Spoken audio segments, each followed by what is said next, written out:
राजा जी का हो अरे वो बहारा में बानी है गेहूं के कटनी लाग गई।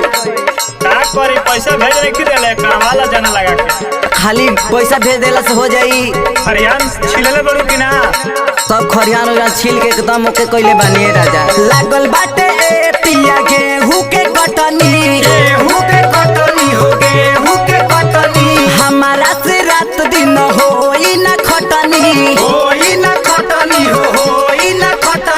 देहिया के पानी सारा झर गइल बा घरे आवे भतार खुटी गड़ गइल बा घरे आवे भतार खुटी गड़ गइल बा घरे आवे भतार खुटी गड़ गइल बा घरे आवे भतार खुटी गड़ गइल बा चना तिसी झर गइले धरल सरसुआ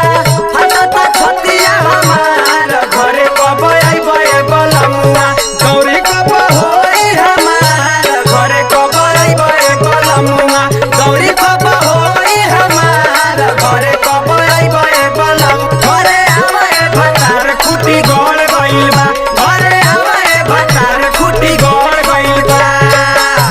ए राजाऊ का हो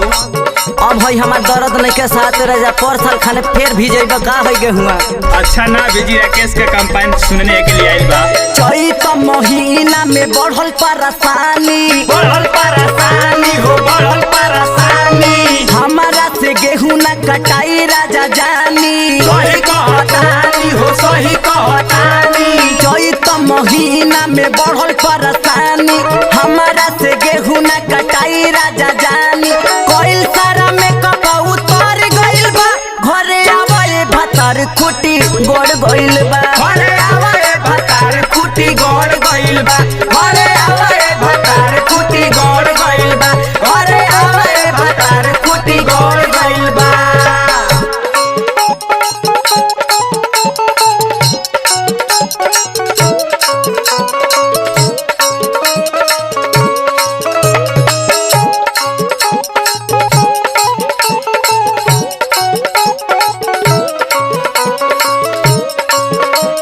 भैया हो मड़ई में गरई भौजी खातिया होना ए भैया हो मड़ई में गरई भौजी खातिया होना घरे आवे भतार खुटी गड़ गइल बा घरे आवे भतार खुटी गड़ गइल बा। सुन ले राजा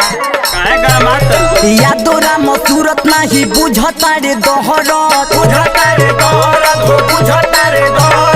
हमारा से बात खाली करे ले बेपरत यादोरा मसूरत नाही बुझता रे दरद हमारा से बात खाली करे ले बेपरत देवराय अमित पीछे पड़ गइल बा घरे आवे भतार खुटी गड़ गइल बा घरे आवे भतार खुटी गड़ गइल बा।